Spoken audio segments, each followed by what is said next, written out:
Topic है भाई वो है transfer of ownership and delivery of goods. सबसे पहले ट्रांसफर ऑफ ओनरशिप हमने बहुत बार जो लास्ट वाली 2 यूनिट है ना उसमें कई बार ये चीज डिस्कस करी है कि कब वो उसका मालिक बन जाएगा, कब वो उसका मालिक बन जाएगा, हाँ या ना। और मोस्ट कॉमन जो हमने करी है वो करी है सेल के टाइम पर, एक एग्रीमेंट टू सेल के टाइम पर, यस और नो।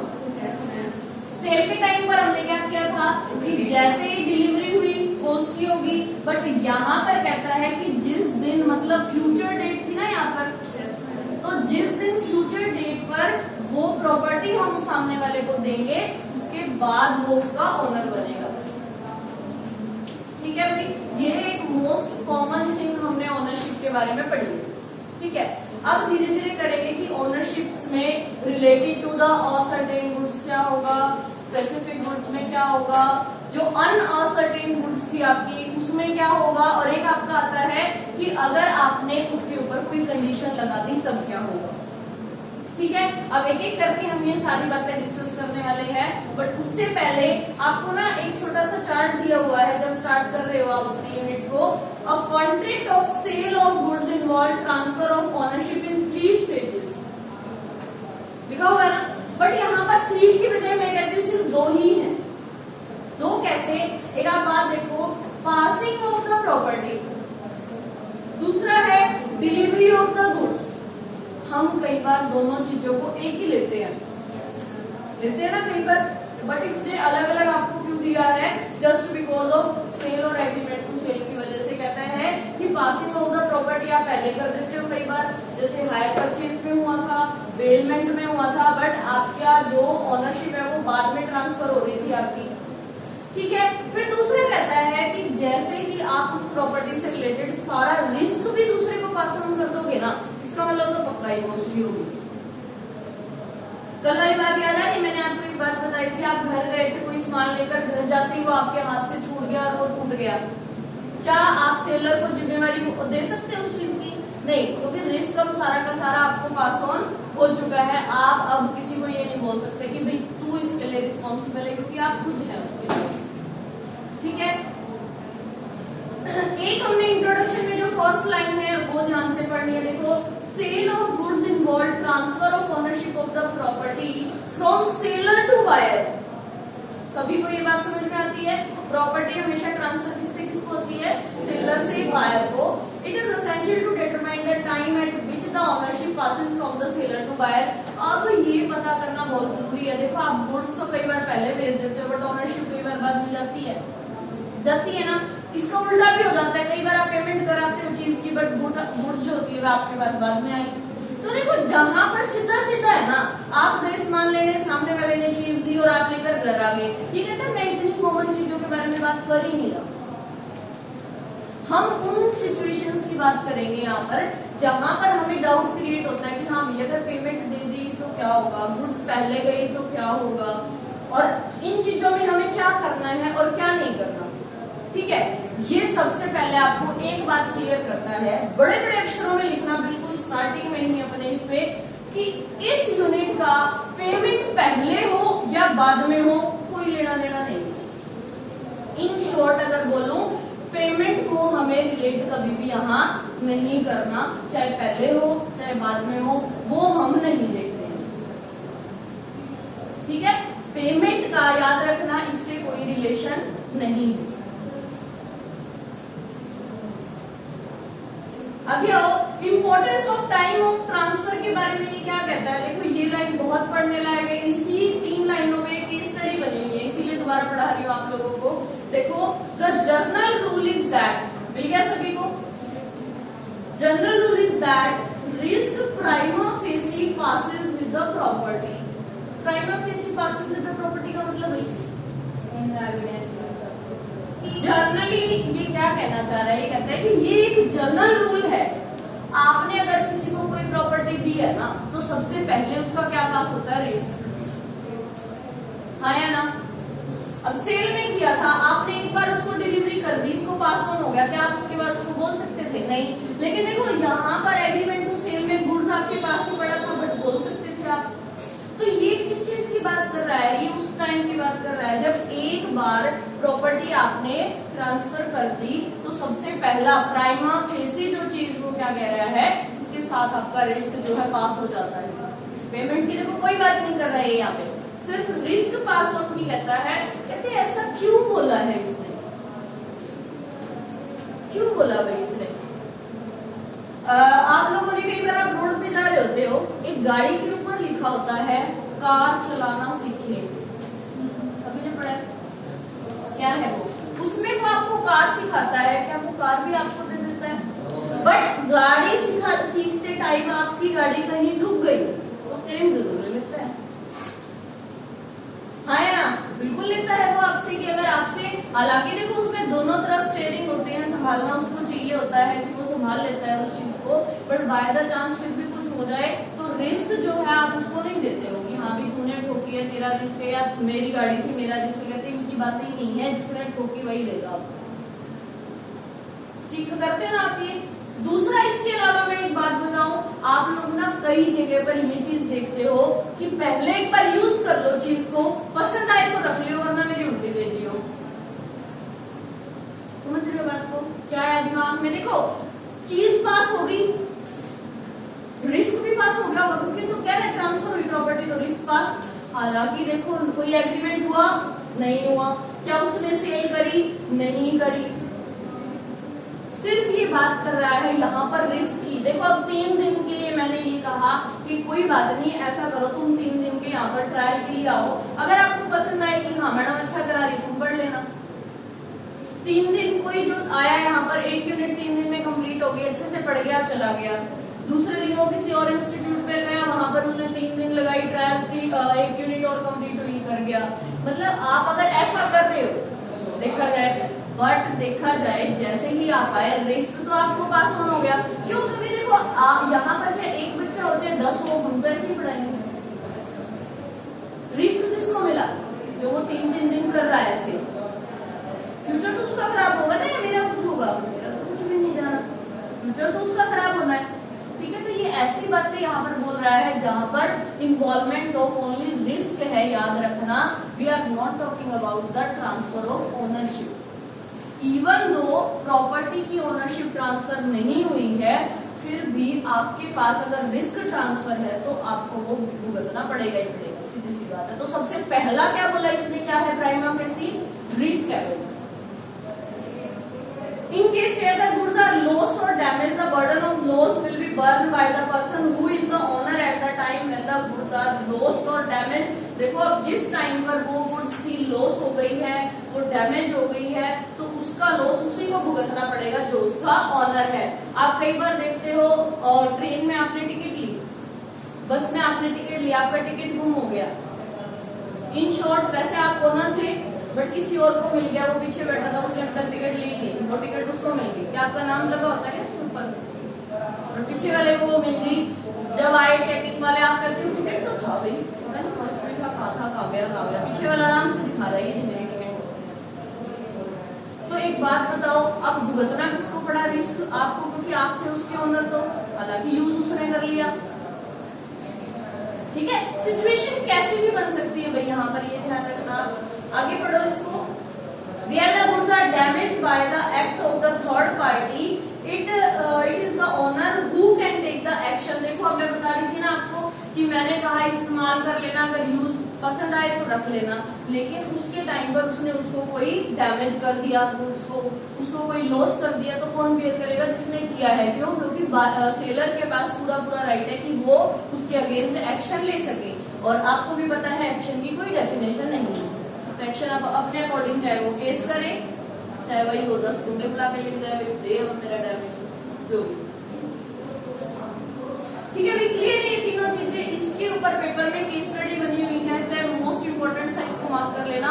हालांकि लिखी हुई है 2 ही लाइनें, बट प्राइमा फेसी रिस्क की बात कर रहा है, ये कहाँ पर कौन लायबल होगा। और इवन दो वो ओनर नहीं था, फिर भी रिस्क पास ऑन हो चुका था, उसको डैमेज देना पड़ेगा। क्लियर है भाई? चलो आगे आ जाओ। Passing of the property. भाई अब जो है हमारा टॉपिक शुरू होता है रियलिटी में यहाँ से, कि पासिंग ऑफ द प्रॉपर्टी का क्या मतलब है। पासिंग ऑफ द प्रॉपर्टी के ऊपर लिख लो right and liabilities passes. Property क्या है? जब आप किसी पर्टिकुलर थिंग के लिए सारे राइट और लायबिलिटी किसी और को पास ऑन कर देते हो तो क्या हो गया? इसका वाला आपने प्रॉपर्टी पास कर दी। याद रखना, जब किसी पर्टिकुलर प्रोडक्ट से, प्रॉपर्टी से, गुड्स से, जो भी आप वर्ड यूज करो, उससे के लिए आपने सारे राइट, सारी लायबिलिटी अगर एक बार ट्रांसफर कर दी ना, तो इसका मतलब क्या है? वो गुड्स उसको पास हो चुकी है। अब आगे देखो इसने क्या कहा है। अब हम अलग अलग केस के बारे में पढ़ेंगे कि स्पेसिफिक और असर्टेन गुड्स है तो कब ओनरशिप पास होगी। दूसरा है अगर अनअसर्टेन गुड्स है तो क्या होगा, या सेंट ऑन अप्रूवल है तो क्या होगा, transfer of the property in case of reservation of right to disposal है तो क्या होगा। अब वन बाय वन हम इनको डिस्कस करेंगे, जिसमें सबसे पहला है स्पेसिफिक और असर्टेन गुड्स। क्या है भाई स्पेसिफिक और असर्टेन गुड्स? स्पेसिफिक गुड कौन सी थी? जो आइडेंटिफाई कर, हाँ हमें पता है कि मुझे यही लेना है, आप उसके अलावा कुछ नहीं लेते। बट असर्टेन गुड्स कौन सी थी? जब आप बल्क में से पर्टिकुलर को क्या कर लेते हो, छाट लेते हो कि हाँ भैया मुझे यही ही चाहिए है, और जब वो बल्क में पड़ी है तो वो क्या होती है? अनअसर्टेन होती है। ठीक है, ये बात सभी को क्लियर है इसका मतलब। अब आ जाओ, हम सबसे पहले डिस्कस कर रहे हैं भाई प्रॉपर्टी स्पेसिफिक और असर्टेन अगर है तो उस टाइम पर ओनरशिप ट्रांसफर कब होगी, उसको ट्रांसफर हुआ कब माना जाएगा। इसके लिए पता क्या करो, देखो जो फर्स्ट, सेकंड, थर्ड, तीन छोटे छोटे पैराग्राफ बनाए हैं इसने, दिख रहे हैं सभी को। फर्स्ट पैराग्राफ का क्रश लिखो, intention of the party. First paragraph का क्रश लिखो, intention of the party.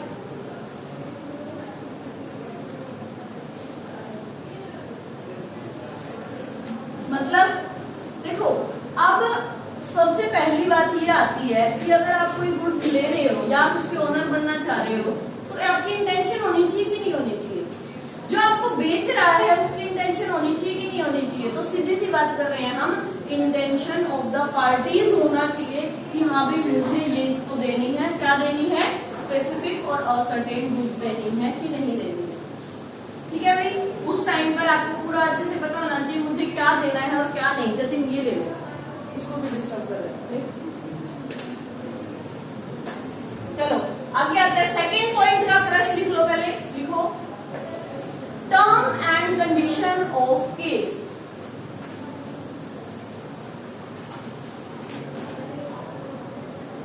Term and condition of case. देखो मैंने केस लिखा है, केस का मतलब क्या है? Maybe term and condition case to case vary करे, चेंज हो सकती है। वो क्या हर केस में वो सेम होती है? नहीं।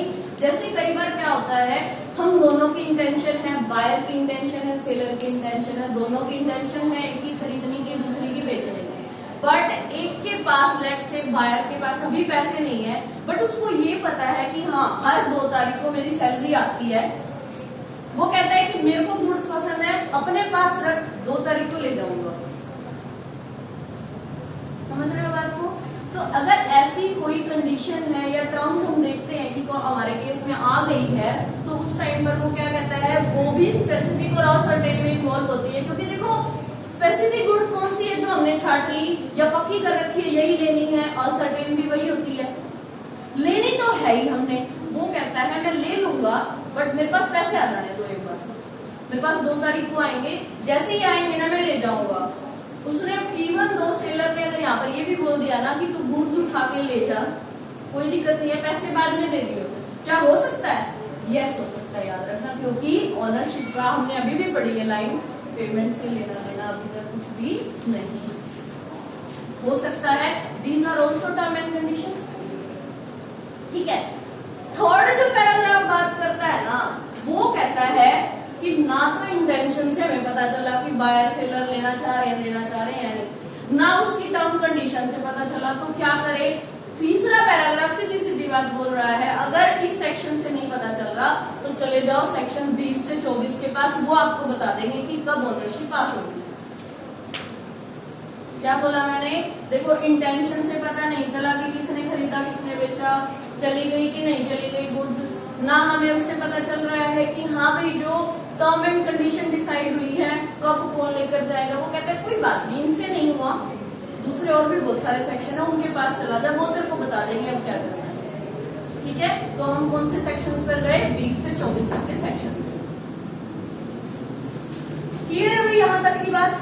चलो अब सेक्शन जो 20 है वो हमें क्या कह रहा है? Specific goods in a deliverable state. बताओ भाई, आपको कोई गुड्स है एक से दूसरे को ट्रांसफर करना होता है, तो आप ये चेक करते हो कि नहीं करते कि वो डिलीवर होने के लायक है कि नहीं है? हाँ या ना? तो वो कहता है कि अगर ऊपर वाले में नहीं डिसाइड हुआ कोई बात नहीं, तो सबसे पहले ये चेक कर ले कि क्या वो गुड्स डिलीवरेबल कंडीशन में है। फॉर एग्जाम्पल लेकर चलो, आप कई बार मार्केट से सामान लाते हो, कोई बॉक्स इतना होता है, कोई बॉक्स इतना होता है, कोई बिल्कुल ही छोटा होता है, तो आपको जो वो पॉली बैग देते हैं वो उसी के अकॉर्डिंग देते हैं कि नहीं देते?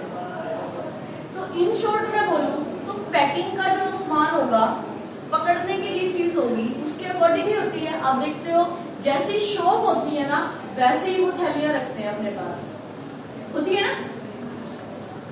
जैसे कि सूट वाले के पास जाओ तो इतनी ऐसे चौरस में वो बड़ी होती है, परचून वालों के पास जाओ तो दूसरी होती है। तो वो क्या करते हैं कि वो इस टाइप से कर रहे होते हैं इन चीजों का चूज की हम क्या करें अकॉर्डिंग टू देयर गुड्स। मैं जस्ट एक एग्जांपल ले रही हूँ, ठीक है। दूसरा, आप क्या ये चेक करते हो कि क्या भाई ये चीज कहीं से टूटी फूटी तो नहीं है, कहीं से कोई स्क्रैच तो नहीं पड़ा हुआ, अगर खाने पीने का सामान है तो वो खराब तो नहीं हो गया, होते ना उसमें कीड़े वगैरह हो जाते हैं, जो भी है अगर वो चीजें तो नहीं हो गई। तो इन शॉर्ट बोला जाए तो डिलीवरेबल कंडीशन आप चेक करते हो कि जो आपका प्रोडक्ट है वो बिल्कुल ठीक है और उसको ले जाने के लिए आपने बढ़िया पैकिंग कर दी है, ठीक है।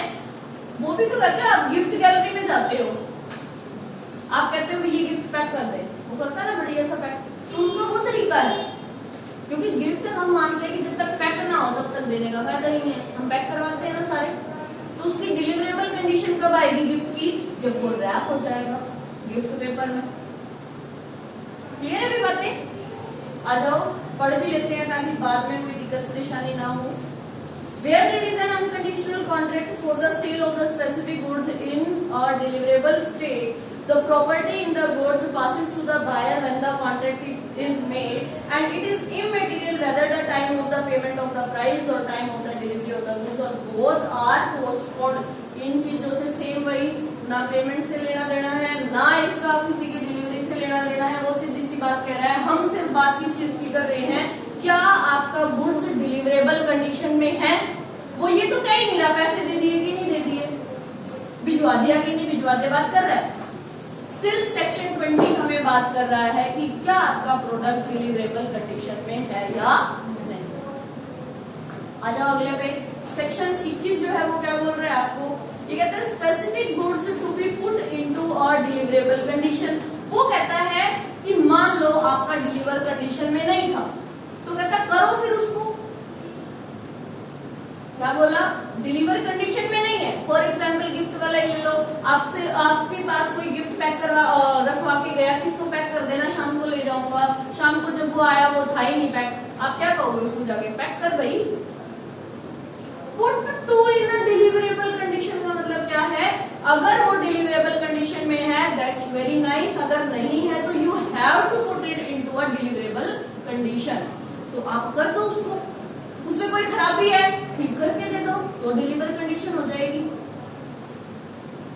ठीक है। कई बार हम शॉप पर जाते हैं, लेट्स से आप किसी कपड़े वाली शॉप पर गए, बॉयज में लगा लो किसी को शर्ट पसंद आ गया, गर्ल्स में लगा लो किसी को सूट पसंद आया, आप देखते हो उसका ऊपर का बटन टूटा हुआ है, क्या करोगे आप, क्या वो डिलीवर कंडीशन में है? आप क्या कहोगे, भाई बटन टूटा हुआ है। वो क्या कहेगा, कोई बात नहीं 10 मिनट दो अभी लग जाएगा।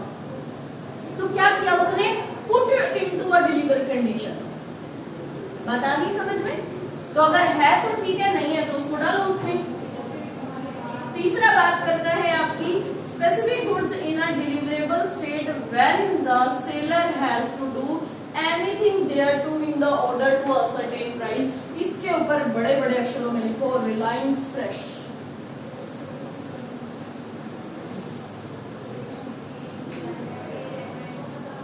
कैसे बताऊंगी अभी। रिलायंस फ्रेश, सभी को पता है रिलायंस फ्रेश क्या होती है? विशाल मेगा मार्ट सभी को पता है, मॉल सभी को पता है, जो ठीक लगे वो वर्ड लिखो।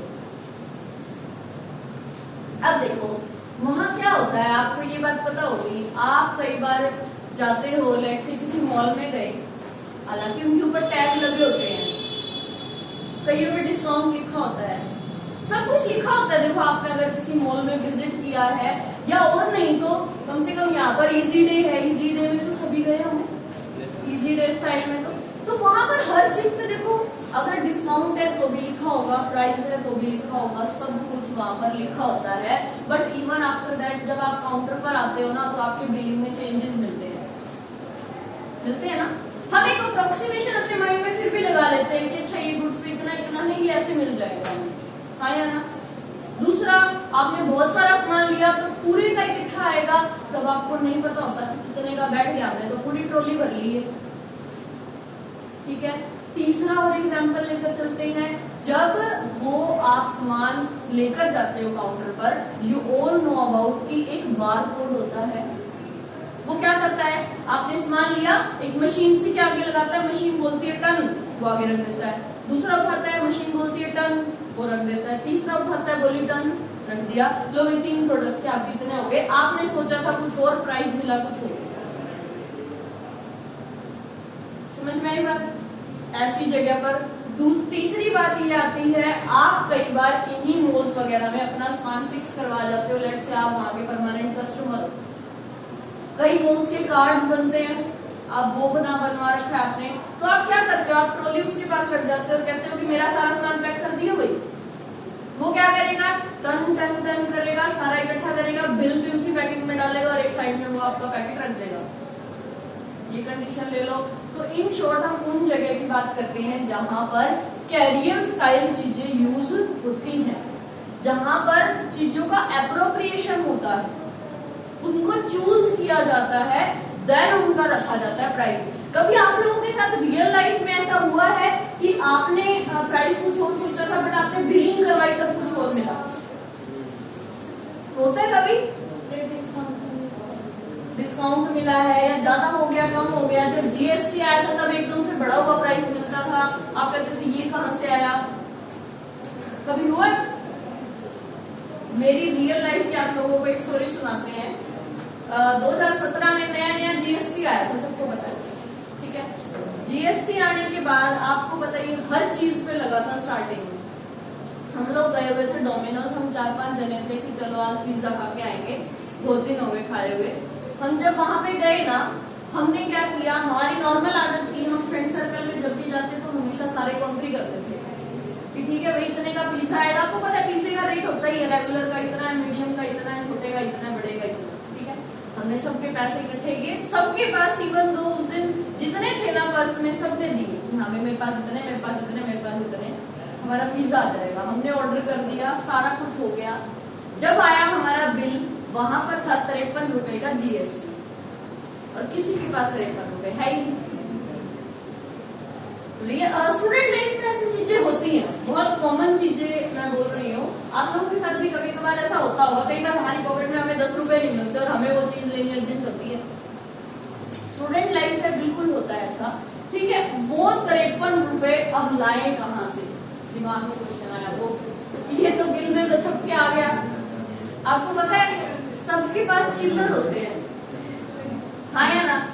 हमने हमारे बैग में से सब में से चिल्लर निकाले और हम 53 रुपए की चिल्लर देकर आए थे वहां पर। 1 का सिक्का, 2 का सिक्का, 5 का सिक्का, तब तो 10 का भी नहीं आता था, 10 का भी बाद में इशू हुआ। तो ये रियलिटी है कि कई बार ऐसी इंसिडेंट हम लोगों के साथ होते हैं कि नहीं होता है। आप कई बार मम्मियों के साथ जाते हो, मम्मी थोड़ा सामान ले लेगी, आपको भी मम्मी ये भी ले ले, ये भी ले ले, मम्मी पहले कॉस्ट चेक करे ना, ले लेना। ये उसी पॉइंट की बात कर रहा है।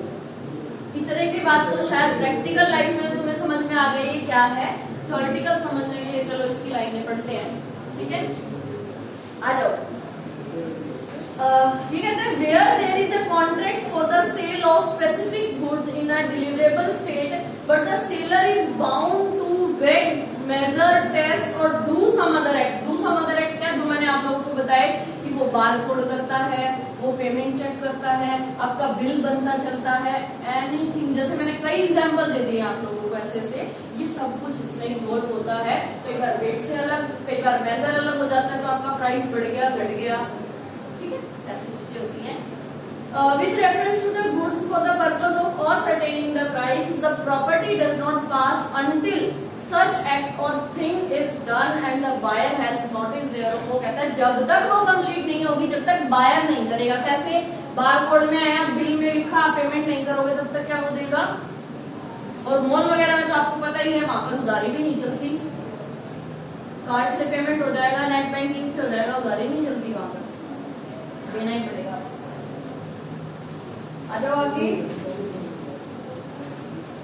Goods must be ascertained। ascertain का मतलब कह रहा है must be ascertain यूज किया। देखो अब आपके माइंड में क्वेश्चन आया होगा कि मैडम लास्ट पॉइंट भी तो ascertain goods के बारे में बता रहा था, है ना। लास्ट जो फर्स्ट पॉइंट अभी अभी हमने पढ़ा है वो क्या बता रहा था हमें कि if the goods are specific और ascertain। ये कह रहा है गुड्स मस्ट बी ascertain। दोनों में क्या फर्क हुआ? फर्क ये हुआ बेटा इसमें, वहां पर तो वो पक्का ascertain गुड्स के बारे में बात कर रहा है और यहाँ पर वो बात कर रहा है जो अनअसर्टेन गुड्स ascertain हो गई है। बता रही समझ में? जो अनअसर्टेन गुड्स ascertain हो गई है उसके लिए लिखा हुआ है मस्ट बी ascertain। का मतलब क्या हुआ? अनअसर्टेन गुड्स में से छाट लो और ascertain कर दो, मस्ट है ये। क्या कोई इजी डे में जाके ये कहेगा पूरा इजी डे दे दे भाई? रेडी वाला सब्जी बेचने आता है, ये कहते हैं दे दे भाई पूरी रेडी। हाँ शादी वगैरह में हो सकता है वहां पर भी, लेकिन हम चूज तो करेंगे ना हमें कौन सी सब्जियां चाहिए। शादी में किसी के बैंगन बना हुआ देखा, वो तो बैंगन भी लेके घूम रहे हैं, ठीक है। तो देखो वैसे मनीषा का पॉइंट ठीक है, बट कंडीशन देखो, सर्कमस्टांसेस कैसे भी हो सकते हैं, ठीक है। उसका अलग भी हो सकता है, मेरे वाला भी हो सकता है, ठीक है। बट हम बात क्या कर रहे हैं लॉ के अकॉर्डिंग, और असर्टेन गुड्स को आपको असर्टेन गुड्स बनाना है 100%, मस्ट भी लिखा हुआ है। देखो इसकी पहली लाइन पढ़ो, इसी से समझ में आ जाएगा। Where there is a contract for the sale of unascertain goods, no property in the goods is transferred to the buyer unless, जब तक कि या जहां तक the goods are ascertain नहीं कर दोगे आप तब तक, ठीक है। वो कह रहा है unascertain goods है, बट कॉन्ट्रैक्ट ऑफ सेल तब तक नहीं माना जाएगा जब तक आप उन अनअसर्टेन में से ascertain ना कर दो, पक्की ना कर दो भाई मुझे ये खरीदना है, ठीक है। इसके लिए एक छोटा सा हमें चार्ट बनाना पड़ेगा, ये पूरा तभी समझ में आएगा जो आपका 23 तक है पूरा का पूरा जो टॉपिक है। फटाफट लिखो।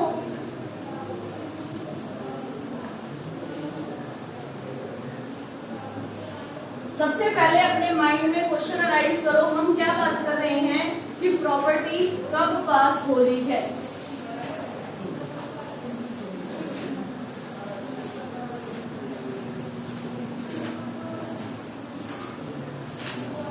अनअसर्टेन गुड्स के टाइम पर हमने राइज किया है क्वेश्चन क्या कि प्रॉपर्टी कब पास हो रही है।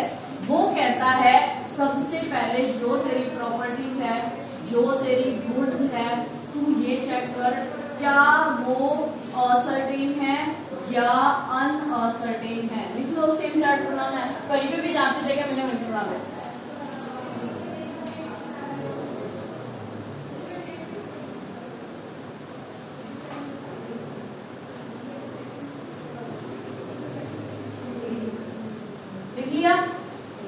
अब लिखो असर्टेन में जैसे प्रॉपर्टी पास होती है आपके पास आ जाती है ओनरशिप या आपके पास पोजेशन आया उसी टाइम पर आपके पास होगी प्रॉपर्टी।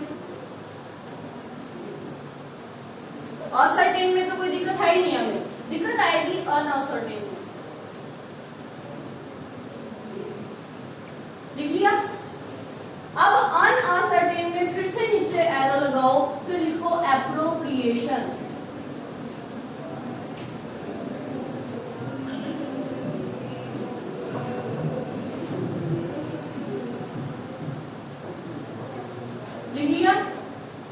एप्रोप्रिएशन के बाद लिखो कि जो एप्रोप्रिएशन है ना उसमें भी ये बात कर रहा है क्या वो कंडीशनल है या अनकंडीशनल।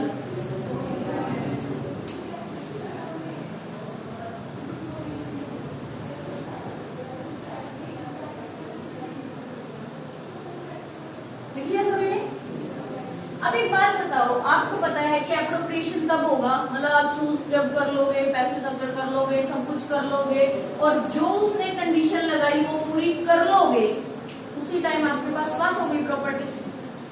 यहाँ पर लगाकर ठीक का मार्क लिख दो, प्रॉपर्टी पास। आपको पता है कंडीशन पूरी हुई, सारी प्रॉपर्टी आपके पास।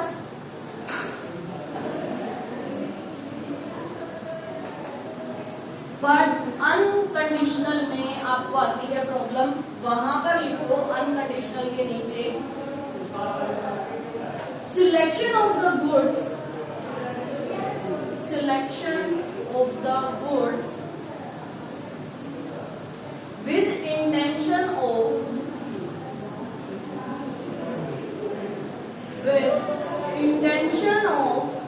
using them in performance of contract,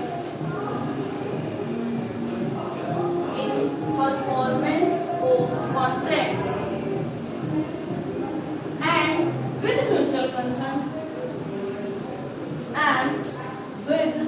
mutual consent, आपको भी पता है म्यूचुअल कंसेंट किस किस की, बायर की और सेलर की।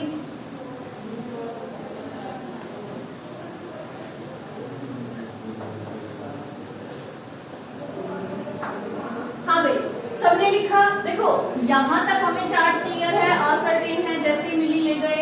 अनअसर्टेन है तो एप्रोप्रिएशन होगा, क्योंकि हम गुड्स को सिलेक्ट करेंगे।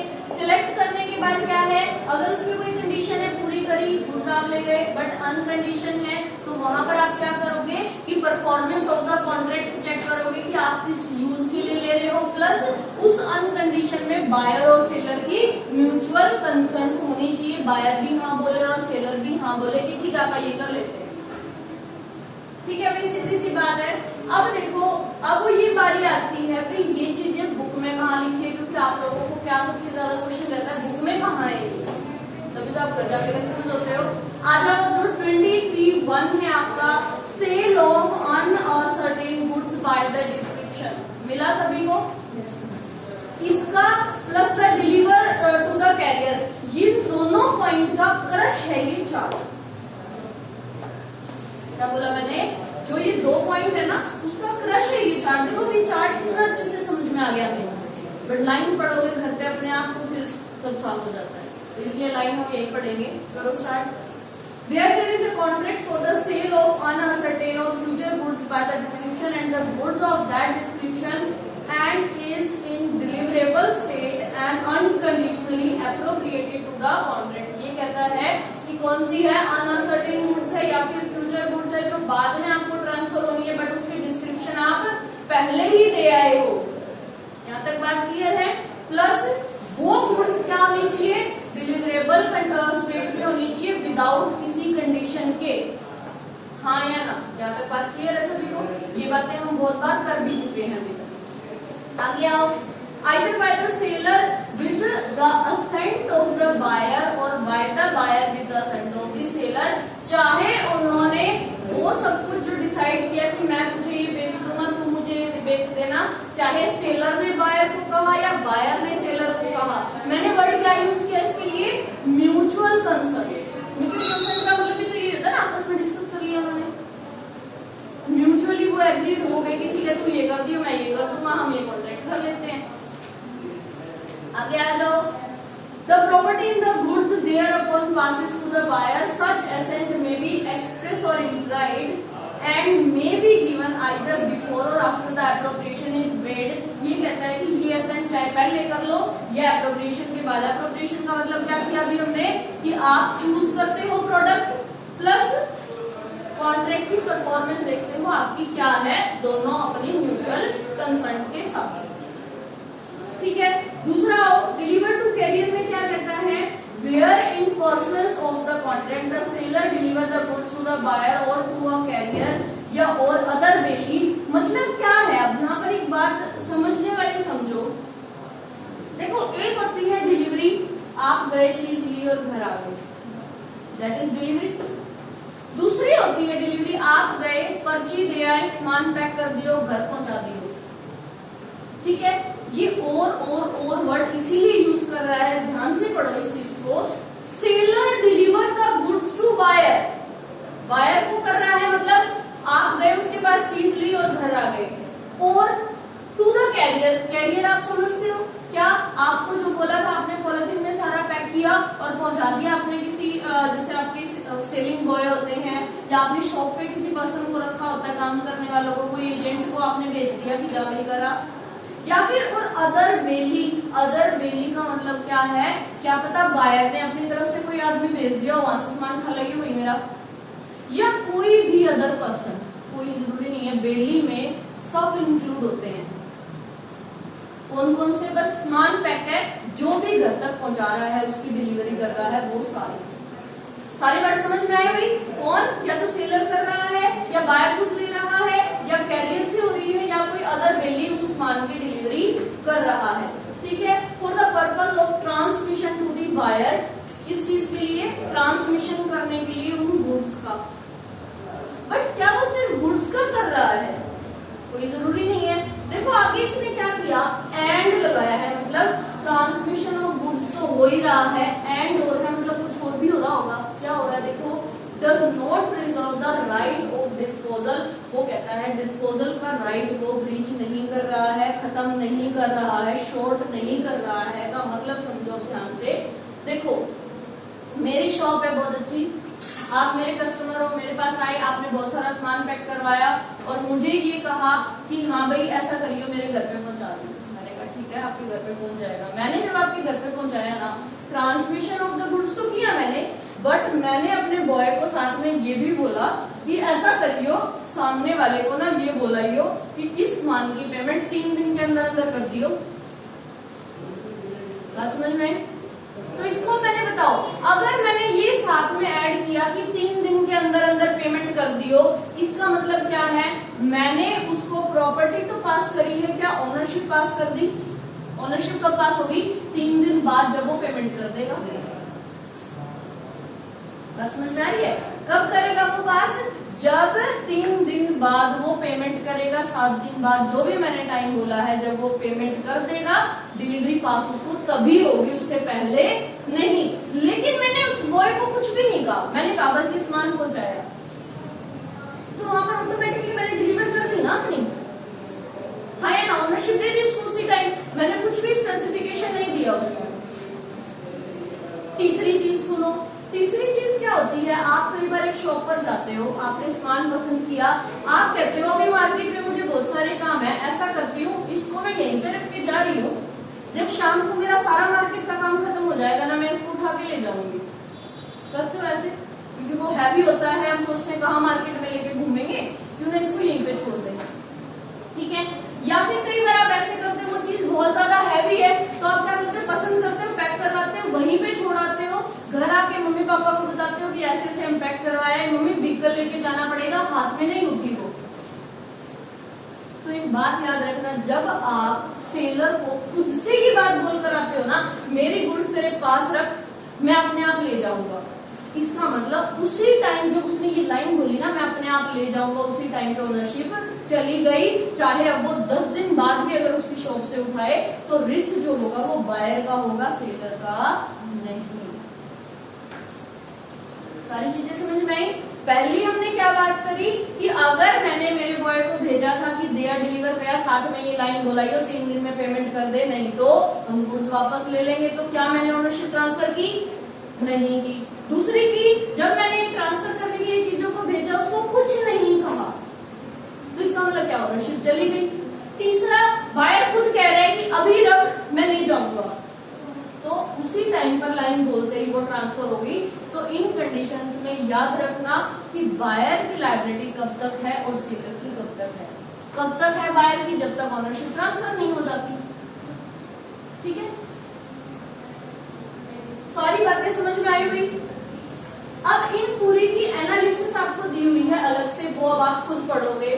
जो मैंने बातें बोली है सेम उन्हीं के बेस पे है। जो चार्ट बनाया है 4 लाइन, तो चार्ट की ही है, पढ़ लेंगे। ठीक है, क्लियर कर लेते हैं। चलो, गुड्स सेंट ऑन अप्रूवल और ऑन सेल और return value. Goods Saint on approval का मतलब क्या होता है भाई? जो भी मैं बात कर रही थी आप लोगों के साथ, भी मेरी चीज ले जा, पसंद आए रख लियो वरना वापस दे दियो। वही बात तो हुई ना, अप्रूवल जब तक देगा नहीं क्या तब तक हम मान लें कि गुड्स बेच दी हमने, या वो रिटर्न नहीं करके जाएगा क्या मान लें कि अब तक उसने मना नहीं किया या कर दिया है, कुछ नहीं पता। तो ये याद रखना, सेंट ऑफ अप्रूवल का मतलब ये होता है कि पहले इस्तेमाल करो, विश्वास हो जाए तो खरीद लेना, है ना। ये उसी का ही एग्जाम्पल है, बहुत बड़ा अप्रूवल बेसिस में। देखो आप यूज करोगे, आपको अच्छी लगेगी, आप क्या कहोगे, भाई रख ली है, पैसे दे जाऊंगा, उसका मतलब उसी टाइम को ओनरशिप ट्रांसफर होगी, ठीक है। दूसरा आता है, आपको बोला था कि 3 दिन तक यूज करियो, पसंद आ जाए तो रख लियो, बता दियो लेकिन क्या करना है। 3 दिन आपने यूज की, चीज भी आपको अच्छी लगी, बट आपने सेलर को नहीं बताया कि मुझे अच्छी लगी, तो क्या होगा, सेलर डीम्ड मानेगा इसको कि वो नहीं देकर गया था, इसका मतलब उसको पसंद आ गई है, वो रखेगा। दूसरा पॉइंट क्लियर है। एक और इसमें ऐड होता है, तीसरा ये होगा ऐड की, देखो कई बार क्या होता है कि हमें कोई गुड्स पसंद नहीं भी आ रही होती है, या हमें बहुत पसंद आ गई, या हमने उसको आके भी सेल कर दिया, तो इन भी कंडीशन में हमें क्या फील होता है कि बायर को वो चीज पसंद आई है कि नहीं आई। मैं किसी से खरीद के लाई, आगे मैंने बेच दी, दैट मीन्स टू से मुझे वो पसंद आई थी, मैंने बेच दी। तो कई जगह पर ये कहता है कि डीम्ड अप्रूवल भी मान ली जाएगी कि आपने यस किया है उस चीज के लिए। किस कंडीशन पे? 3 दिन का ट्रायल था, वापस नहीं देने गए, ना कुछ बताया, ऑटोमेटिकली कॉन्ट्रैक्ट बन जाएगा। आपने वो चीज ली और आगे ट्रांसफर कर दी, बन जाएगा। एक आता है कि आपने उसके साथ कोई ट्रांजैक्शन कर ली है। ट्रांजैक्शन कैसे? जैसे सेल की भी ट्रांजैक्शन हुई, प्लेज वगैरह कर लिया आपने उसके साथ, या आपने जैसे सट्टे वगैरह लगाते हैं कई लोग, उसी चीज के बेस पे आपने स्पेकुलेशन कर लिया, कोई भी ट्रांजैक्शन कर ली, तब भी डीम्ड मान लिया जाएगा कि आपने अप्रूव कर दिया। क्लियर है भाई बात यहाँ पर? आओ एक बार पढ़ते हैं। ये कहते हैं when the goods are delivered to the buyer on approval or on sale or return or other similar term, the property therein passes to the buyer। देखो पहला है where he signifies his approval। देखो 3 दिन का time दिया था, 3 दिन के अंदर अंदर ही उसने हाँ बोल दिया कि मुझे तेरी गुड्स पसंद है, मैं रखूंगा। पहला पॉइंट उस बारे में बात करता है। दूसरा कहता है if he does not signify his approval, उसने नहीं दिया अप्रूवल, 3 दिन का टाइम दिया था, 3 दिन में नहीं गया वो उसके पास हाँ ना बोलने, तो क्या होगा, to the seller but retain the goods, उसने क्या करी, गुड्स अपने पास ही रख ली, without giving notice of the rejection, उसने कोई रिजेक्शन का नहीं दिया। तो इसका मतलब क्या मानेंगे हम, ये मान लेंगे ऑटोमेटिकली उसने क्या कर लिया है, रख लिया है उसको। कैसे? If a time has been fixed for the return of the goods, कितने दिन का टाइम था, 3 दिन का टाइम फिक्स किया था। On the expiration of such time, जैसे ही 3 दिन खत्म हुए, and no time has been fix on the expiration of the reasonable time, वो कहता है टाइम कौन सा ले, अगर 3 दिन फिक्स किए थे वो दिन, अगर नहीं फिक्स किए तो रीजनेबल ले लो। रीजनेबल कैसे? देखो अब आप क्लास लगाने यहाँ पर आए, आपको ये बोला जाता है कि एक बार लगाकर देख लो, अगर पसंद आए तो ठीक है रह जाना। अब आपने 10 दिन तक क्लास लगाई तो हमारे माइंड में ऑटोमेटिकली क्या है कि बच्चे को सब अच्छा लग रहा है।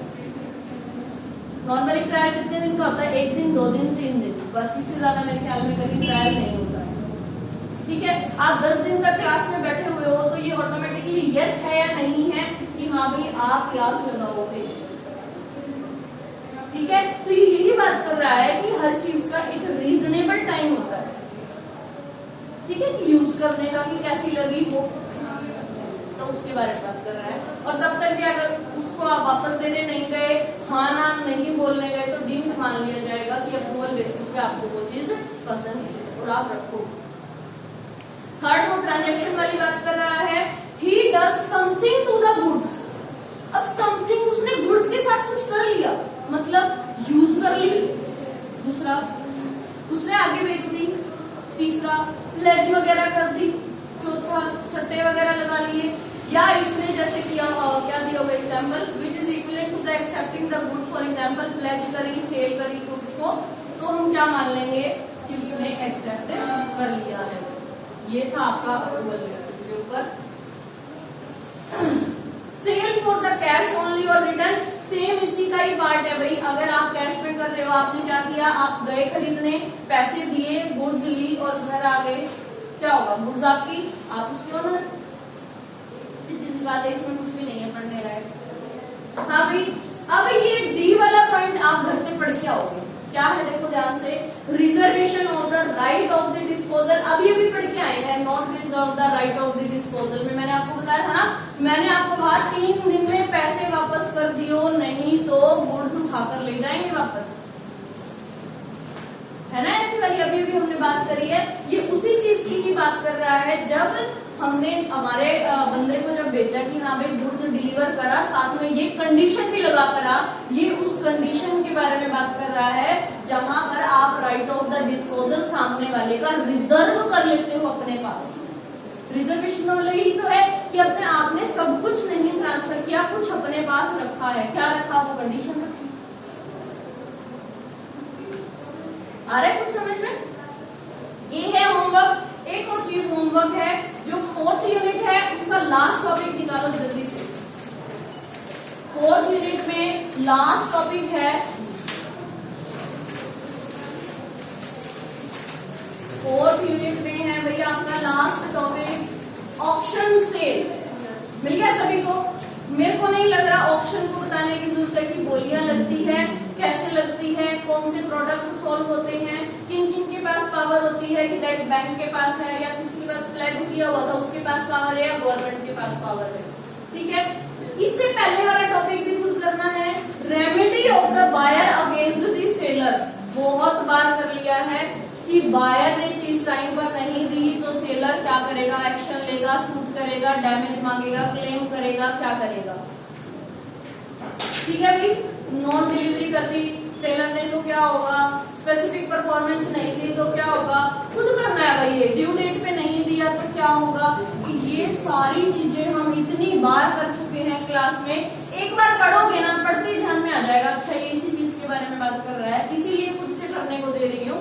सो both of the topic you have to do on self. कौन सा, रेमेडी, कि बायर को कौन सी रेमेडी मिलेगी सेलर के अगेंस्ट, दूसरा है ऑप्शन से बोलियां लगाना क्या होता है। ठीक है भाई।